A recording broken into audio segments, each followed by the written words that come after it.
Hello students, आज हम remaining part of Harrod model discuss करेंगे। पिछले चैप्टर में हमने किया था कि किस तरह से जो एक्चुअल ग्रोथ रेट है उसके डिटर्मिनेंट्स क्या हैं, उसके बाद वारंटेड ग्रोथ रेट क्या है, उसके डिटर्मिनेंट्स क्या हैं, और नेचुरल ग्रोथ रेट क्या है और उसके डिटर्मिनेंट्स क्या हैं। इन तीनों टॉपिक को हमने बहुत अच्छे से डिस्कस किया था। हेरल्ड मॉडल की एजम्पशंस हमने देख ली थी और हमने ये भी पढ़ लिया था कि हेरल्ड बोलते हैं कि एक इकोनॉमी में स्टेबिलिटी होने के लिए, एक इकोनॉमी को स्टेबल ग्रोथ पाथ पर आगे बढ़ने के लिए किस रेट पे ग्रो करना चाहिए, उस रेट को हम जब हमारा actual growth rate, warranted growth rate और नेचुरल ग्रोथ रेट तीनों एक ही रेट पे ग्रो कर रहे होंगे तो उस रेट को हम स्टेबल ग्रोथ रेट मानकर चलेंगे। कहने का मतलब है कि इन्होंने बोला था कि एक इकोनॉमी तभी स्टेबिलिटी की सिचुएशन में हो सकती है जब उसमें पाए जाने वाले तीनों ग्रोथ रेट्स एक दूसरे के बराबर हों। यदि वो तीनों एक ही रेट पर, एक समान रेट पर ग्रो कर रही होंगी तो उसका मतलब होगा कि जो अर्थव्यवस्था है वो एक स्टेबल फॉर्म में ग्रो कर रही है। लेकिन हेरल्ड ने इस बात पे भी जोर दिया कि जो ये इक्विलिब्रियम है, ये यदि एक बार डिस्टर्ब हो जाएगा तो दोबारा से इक्विलिब्रियम पाथ पर आना पॉसिबल नहीं है। इन्होंने नाइफ एज इक्विलिब्रियम की बात की कि जब तक ये तीनों ग्रोथ रेट्स एक दूसरे के बराबर रहेंगे तब तक इकोनॉमी स्टेबिलिटी में रहेगी। यदि एक बार कोई भी ये जो ग्रोथ रेट है वो एक दूसरे से कम या ज़्यादा हो जाएगा तो अर्थव्यवस्था इनस्टेबिलिटी की सिचुएशन में चली जाएगी और इस तरह से इंटरेक्शंस होगा इनके डिटर्मिनेंट्स में कि दोबारा से उसको इक्विलिब्रियम पाथ पर लाना पॉसिबल नहीं होगा। आज इस टॉपिक में हम यही बात करेंगे कि हेरल्ड ने जो इक्विलिब्रियम पाथ है, ये जो इक्विलिब्रियम पाथ है, इसको नाइफ एज इक्विलिब्रियम का नाम क्यों दिया है, एक ऐसा इक्विलिब्रियम क्यों बताया है कि यदि ये डिस्टर्ब हो जाए तो दोबारा सेम इक्विलिब्रियम पर आना या दोबारा अर्थव्यवस्था को इक्विलिब्रियम पर लेके आना पॉसिबल नहीं हो पाता है। तो सबसे पहले हम करते हैं कि यदि हमारा जो नेचुरल ग्रोथ रेट है, यानी कि वो ग्रोथ रेट जिस पर जितनी भी पॉपुलेशन इकोनॉमी में है उस सब को रोज़गार प्रोवाइड किया जा रहा है, सबको एम्प्लॉयमेंट दिया जा सकता है, यदि ये ग्रोथ रेट हमारा जो हमारा रिक्वायर्ड ग्रोथ रेट है, जो ग्रोथ रेट पूरी एफिशिएंसी को यूज़ करने के लिए, पूरे कैपिटल स्टॉक को यूज़ करने के लिए होना चाहिए, यानी रिक्वायर्ड ग्रोथ रेट है, यदि उससे ज़्यादा हो जाता है तो क्या होता है। देखो बच्चों, the rate of growth would provide full employment to all. जो ये ग्रोथ रेट है, नेचुरल ग्रोथ रेट, ये सभी को फुल एम्प्लॉयमेंट देता है। यदि ये कम होगा हमारे रिक्वायर्ड ग्रोथ रेट से तो उसका मतलब ये होगा कि अर्थव्यवस्था में अनएम्प्लॉयमेंट है, लोग अनएम्प्लॉयड हैं। यदि ये ज़्यादा होगा तो उसका मतलब है कि सभी लोगों को रोज़गार दिया गया है। इस तरह का रेट हमें चाहिए, इस तरह के रेट पे अर्थव्यवस्था ग्रो कर रही है कि सभी लोगों को रोज़गार दिया गया है। अब यहाँ पर जो हमारा नेचुरल ग्रोथ रेट है वो हमारा रिक्वायर्ड ग्रोथ रेट से ज़्यादा है, तो इसका मतलब ये हुआ कि जो कैपिटल फॉर्मेशन अर्थव्यवस्था में हो रही है, जो कैपिटल फॉर्मेशन, क्योंकि ये वाला जो ग्रोथ रेट था ये क्या कहता था कि जितनी भी कैपिटल है अर्थव्यवस्था में, जितनी भी एफिशिएंसी है अर्थव्यवस्था में, उसका ढंग से प्रयोग करने के लिए क्या ग्रोथ रेट चाहिए, उसी को वारंटेड ग्रोथ रेट कहा गया था। सेटिस्फैक्ट्री ग्रोथ रेट भी इसको बोला गया था। यदि ये सिचुएशन है कि नेचुरल ग्रोथ रेट हमारे वारंटेड ग्रोथ रेट से ज़्यादा है तो इसका मतलब ये हुआ कि जो रेट है कैपिटल फॉर्मेशन का वो कम है, रेट है जो हमारी पॉपुलेशन ग्रोथ का। क्योंकि ये क्या दिखाता है, ये ग्रोथ रेट ऑफ पॉपुलेशन को दिखाता है, ग्रोथ रेट ऑफ पॉपुलेशन को दिखाता है नेचुरल ग्रोथ रेट, क्योंकि जितनी भी पॉपुलेशन ग्रो हो रही है उतना ही उसी ही रेट पे यदि हमारी अर्थव्यवस्था ग्रो हो ताकि लोगों को सभी को रोजगार मिल सके, तो उसको GN से दिखाया गया है। और ये किससे ज़्यादा है? Growth rate of capital formation. जो GW है वो growth rate of capital formation को दिखाता है। तो यहाँ पर क्या हमें दिख रहा है कि बच्चों कि इससे ये प्रतीत हो रहा है, ये क्लियर है कि growth rate of capital formation है वो कम है ग्रोथ रेट ऑफ पॉपुलेशन से। तो इससे कैपिटल है जो हमारी वो कम रह जाएगी। कैपिटल है हमारी, क्योंकि growth rate of capital formation कम है तो कैपिटल कम रह जाएगी। हमारे पास इतनी कैपिटल नहीं होगी कि जो इस इंक्रीजिंग पॉपुलेशन को रोजगार दे सके। कैपिटल हमारी कम रह जाएगी, इनएफिशिएंट रह जाएगी कि वो इतने रोजगार के अवसर प्रोवाइड कर सके, जितनी भी पॉपुलेशन इंक्रीज़ हो रही है उसको रोजगार दिया जा सके। यदि ये कम रह जाएगी, यानी कि सभी लोगों को रोजगार नहीं दिया जाएगा, तो जो अनएम्प्लॉयमेंट है अर्थव्यवस्था में वो क्या होने लग जाएगा? बढ़ने लग जाएगा। तो यदि यहाँ पर क्या बात हमने की कि यदि हमारा नेचुरल ग्रोथ रेट है वो हमारे वारंटेड ग्रोथ रेट से ज़्यादा है तो अर्थव्यवस्था में अनएम्प्लॉयमेंट की सिचुएशन जनरेट होने लग जाती है। इसको यदि हम डायग्राम से दिखाएं तो इसका जो डायग्राम रहेगा वो रहेगा बच्चों, यहाँ पर हमारा टाइम है, यहाँ पर हमारा ग्रोथ रेट है। हमारी जो ग्रोथ है नेचुरल ग्रोथ रेट है वो ज़्यादा है और ये है हमारी वारंटेड ग्रोथ रेट। इससे तो जब हमारी नेचुरल ग्रोथ रेट ज़्यादा है तो लेबर सप्लाई है वो ज़्यादा है, कैपिटल की जो सप्लाई है वो कम है। और इस तरह से जो है लेबर सप्लाई ज़्यादा होने की वजह से लेबर सप्लाई यहाँ पर अब ज़्यादा है, क्योंकि पॉपुलेशन ज़्यादा रेट पे ग्रो हो रही है, लेकिन हमारी जो कैपिटल फॉर्मेशन है वो कम है। तो यहाँ पे जो कैपिटल सप्लाई है वो क्या रह जाती है? वो कम रह जाती है, और जिससे अर्थव्यवस्था में इम्बैलेंस आ जाता है और जो अनएम्प्लॉयमेंट की जो सिचुएशन है वो जनरेट हो जाती है, अनएम्प्लॉयमेंट की सिचुएशन जनरेट हो जाती है। तो इस तरह से यदि हमारा एक रेट, यानी कि यदि हमारा नेचुरल रेट हमारे रिक्वायर्ड ग्रोथ रेट से ज़्यादा हो जाता है तो अर्थव्यवस्था इक्विलिब्रियम पाथ से दूर हो जाती है। यदि हमारा जो नेचुरल रेट ऑफ ग्रोथ है वो वारंटेड रेट ऑफ ग्रोथ से कम हो जाए, ये तो हमने पढ़ा जब ये इससे ज़्यादा है। लेकिन बच्चों यदि ऐसी सिचुएशन हो जाए कि हमारा जो एक्चुअल जो वारंटेड ग्रोथ रेट है, जो रिक्वायर्ड ग्रोथ रेट है, इसको इसने GW से दिखाया है, ये ज़्यादा हो जाए हमारी नेचुरल ग्रोथ रेट से, ऐसी सिचुएशन होगी तो यहाँ पर क्या होगा? यहाँ पर कैपिटल सप्लाई तो ज़्यादा हो जाएगी, उसका उल्टा हो जाएगा बच्चों जो अभी अभी हमने डिस्कस किया। कैपिटल की सप्लाई तो ज़्यादा हो जाएगी, लेकिन लेबर जो नेचुरल रिसोर्सेज हैं उनकी सप्लाई क्या हो जाएगी? कम हो जाएगी।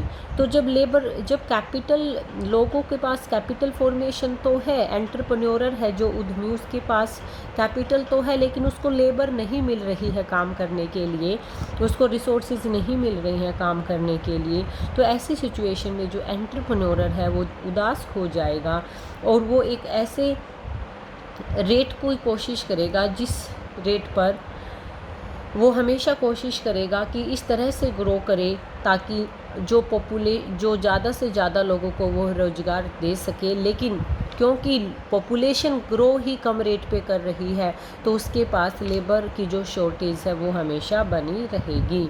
तो जब ये सिचुएशन आती है कि हमारा जो वारंटेड ग्रोथ रेट है हमारे नेचुरल ग्रोथ रेट से ज़्यादा हो जाता है तो अर्थव्यवस्था में लेबर की शॉर्टेज हो जाती है और कैपिटल फॉर्मेशन ज़्यादा हो जाता है कि कैपिटल जो फॉर्मेशन है वो लेबर की सप्लाई से ज़्यादा है, जो एक्सेस कैपेसिटी सिस्टम में पड़ी है। अब देखो कैपिटल फॉर्मेशन यहाँ पे ज़्यादा है, कैपिटल फॉर्मेशन ज़्यादा है और बच्चों जो लेबर की जो सप्लाई है वो कम है। अब जब लोगों को ही हम अट्रैक्ट नहीं कर पा रहे हैं। अब मैं किसी उद्योग में इतनी ज़्यादा मशीनरी ले आऊँ, बहुत ज़्यादा पैसा लगा दूँ, लेकिन मेरे पास लेबर ही अवेलेबल नहीं होगी, तो जो ये मेरी कैपिटल फॉर्मेशन है ये वेस्ट पड़ी रहेगी। और जब ये वेस्ट पड़ी रहेगी तो अब दोबारा मेरा इन्वेस्टमेंट करने का कोई मन नहीं करेगा, दोबारा से जो इन्वेस्टमेंट है वो नहीं किया जाएगा। तो इस तरह से जो ये सिचुएशन है ये इन्वेस्टमेंट को बुरी तरह से प्रभावित करती है। और जब इन्वेस्टमेंट कम हो जाता है, इसके कारण क्या होता है, जब कैपिटल फॉर्मेशन एक्सेस में पड़ी होती है तो इन्वेस्टमेंट कम हो जाता है। और इन्वेस्टमेंट कम हो जाता है तो एक बार हमारी जो वारंटेड ग्रोथ है, ये हमारी क्या थी यहाँ पे GN, ये हमारी थी GW।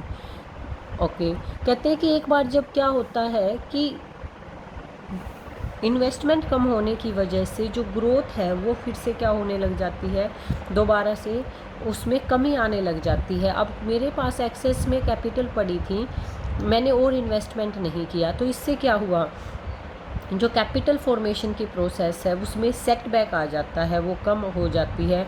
और जिसके कारण अर्थव्यवस्था में क्या आ जाता है, डिप्रेशन आ जाता है। डिप्रेशन आने के कारण जो वारंटेड रेट ऑफ ग्रोथ है वो कम होकर यहाँ पर जो है वारंटेड रेट ऑफ ग्रोथ है वो भी कम होने लग जाएगा। फिर वो जो है कम होकर नेचुरल ग्रोथ रेट के बराबर आ जाएगा, वो नेचुरल ग्रोथ रेट के बराबर आ जाएगा। लेकिन जो ये प्रैक्टिस है ये हमेशा के लिए नहीं होगी।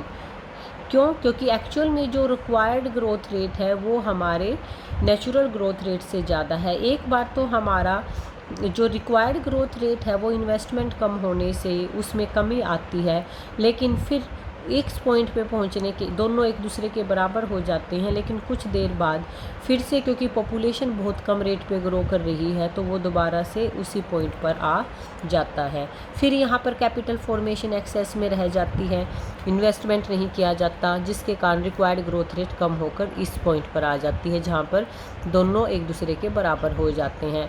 लेकिन यहाँ पर भी क्या है, ये सिचुएशन भी ज़्यादा टाइम तक नहीं रहती। क्यों? क्योंकि पॉपुलेशन में जो होने वाली वृद्धि है वो कैपिटल फॉर्मेशन में होने वाली वृद्धि से कम है, लेबर की शॉर्टेज है, फिर से जो है हमारी जो लेबर सप्लाई है वो कम रह जाती है, कैपिटल फॉर्मेशन वो ज़्यादा हो जाती है और वो फिर से डिस्टर्ब होने लग जाती है। तो इस तरह से जो ये है हमारी, यदि ये सिचुएशन है कि हमारी वारंटेड ग्रोथ रेट हमारी नेचुरल ग्रोथ रेट से ज़्यादा है, तो इस सिचुएशन में भी क्या होता है कि अर्थव्यवस्था एक बार डिस्टर्ब हो जाती है, वो अपने ग्रोथ पाथ से दूर हो जाती है और दोबारा उसको उस ग्रोथ पाथ पर लेकर आना पॉसिबल नहीं होता।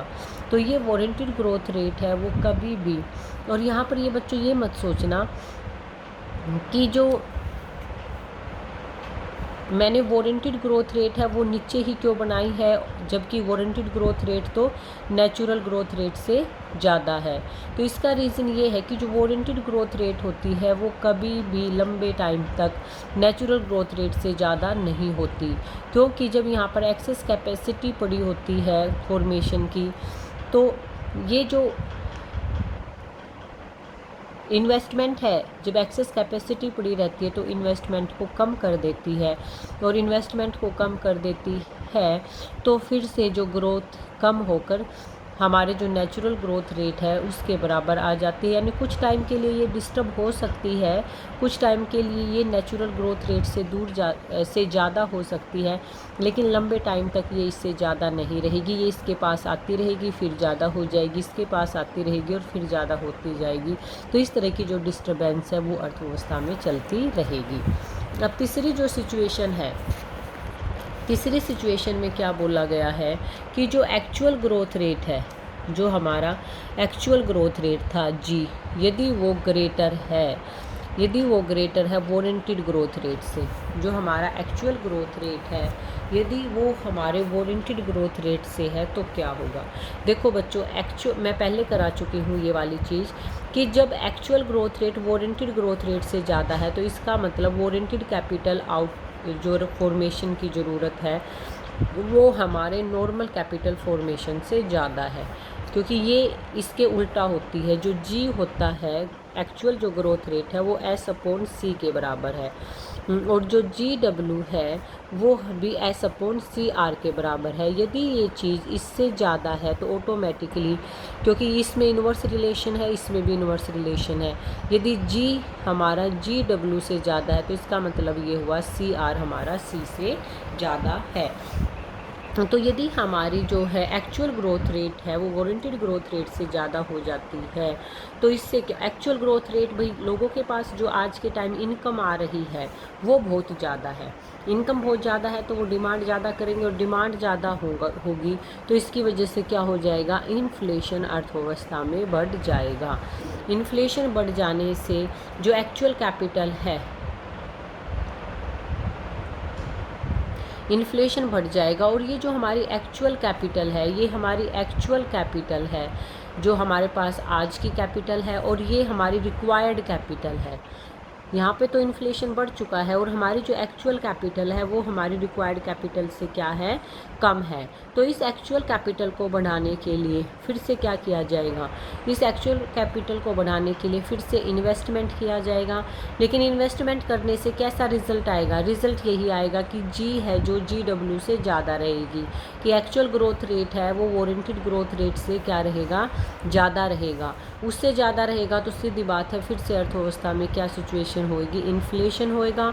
और क्योंकि हमारा जो रिक्वायर्ड कैपिटल आउटपुट रेशो है वो हमारा एक्चुअल कैपिटल से ज़्यादा है तो और ज़्यादा इन्वेस्टमेंट किया जाएगा, और ज़्यादा इन्वेस्टमेंट किया जाएगा तो इस इन्वेस्टमेंट का जो प्रभाव है वो इस कैपिटल पे तो कम पड़ेगा लेकिन इस जो है एक्चुअल ग्रोथ रेट पे ज़्यादा पड़ेगा और फिर से अर्थव्यवस्था में इन्फ्लेशन क्रिएट हो जाएगा। तो इसमें यही बात ये बता रहा है कि जो भी इन्वेस्टमेंट किया जा रहा है उसका डिमांड पर प्रभाव ज़्यादा पड़ रहा है लेकिन कैपिटल की सप्लाई पे प्रभाव कम पड़ रहा है। तो जैसे जैसे इन्वेस्टमेंट किया जा रहा है अर्थव्यवस्था इन्फ्लेशन के सिस्टम में घुसती जा रही है और अपने इक्विलिब्रियम पाथ से दूर होती जा रही है।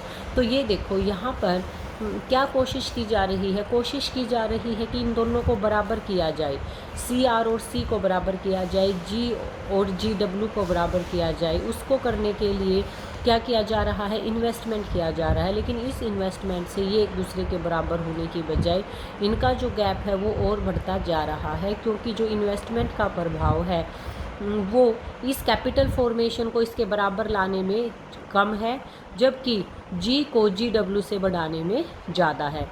यानी कि उसका जो प्रभाव है वो एक्चुअल ग्रोथ पे पड़ के इनकम को बढ़ा रहा है और इन्फ्लेशन को बढ़ा रहा है, जबकि उसका प्रभाव कैपिटल फॉर्मेशन पे कम पड़ रहा है। इसकी वजह से जो कैपिटल का निर्माण होना चाहिए, जितनी की ज़रूरत है उतनी कैपिटल बननी चाहिए, उस पर उसका प्रभाव कम पड़ रहा है। तो इस तरह से हैरड ने बोला है कि ये जो इक्विलिब्रियम है ये हमारा एक नाइफ एज इक्विलिब्रियम है। एक बार देखो, एक बार जब डिस्टर्बेंस क्रिएट हुई इन ग्रोथ रेट में, ये इससे ज़्यादा हुआ या फिर ये इससे ज़्यादा हुआ, कोई भी इस तरह की सिचुएशन क्रिएट हुई है तो उस सिचुएशन की वजह से हमने पाया है कि अर्थव्यवस्था अपने इक्विलिब्रियम पाथ से दूर चली गई है और दोबारा इक्विलिब्रियम पाथ पर आने की पॉसिबिलिटी दिखाई नहीं दे रही है। तो यही हैरड मॉडल अपनी बात में क्लियर करना चाहता था बच्चों कि ये तीनों ग्रोथ रेट यदि एक जैसे रेट पे ग्रो करेंगे तो अर्थव्यवस्था इक्विलिब्रियम में रहेगी, यदि इनमें डिस्टर्बेंस हुई तो अर्थव्यवस्था डिस्टर्ब हो जाएगी और दोबारा इक्विलिब्रियम पाथ पर लाना पॉसिबल नहीं होगा। तो बहुत इंपॉर्टेंट टॉपिक है, इसको आप तैयार